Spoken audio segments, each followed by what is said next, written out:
Bonjour à toutes et à tous et bienvenue à ce nouvel éditorial audio de l'agriculture sur Union républicaine.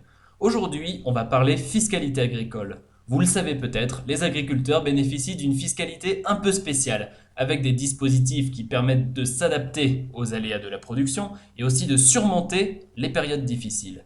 On a pu constater, au cours des dernières semaines, plusieurs avancées sur la fiscalité agricole à l'initiative du gouvernement. Commençons par une réforme que je salue, qui est la réforme de la DPA et de la DPI. La DPA, c'est la déduction pour aléas. Les agriculteurs peuvent déduire des sommes de leur base imposable les bonnes années pour les utiliser les mauvaises.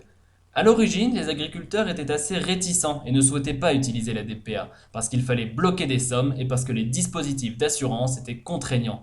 Mais la DPA a été assouplie, elle est devenue plus pratique, elle est devenue plus opérationnelle. Les éleveurs vont maintenant pouvoir l'utiliser pour acheter du fourrage en cas de problème climatique. C'est une excellente chose, ça fait partie des propositions que je défendais la semaine dernière.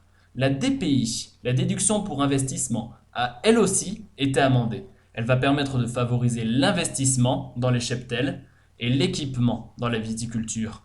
Il faut le rappeler, c'est une mesure que je salue. Mais tout n'est pas positif. Il y a aussi eu, dans cette réforme de la fiscalité agricole, des modifications qui sont passées inaperçues, mais qui méritent qu'on s'y attarde.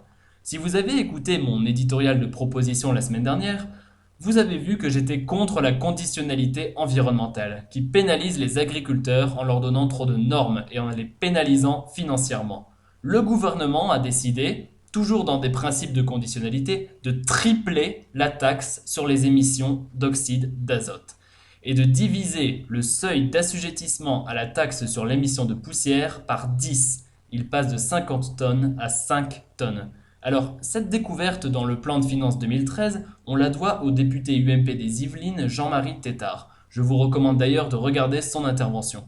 Le gouvernement ne peut pas maintenir cette réforme. Elle pénalise nos agriculteurs. Deux solutions.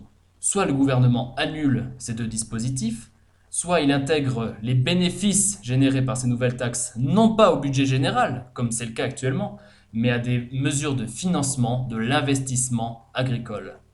Voilà pour cette page sur la fiscalité agricole. J'espère que tout a été clair. Sinon, l'espace des commentaires vous est réservé. Je vous dis merci et à bientôt.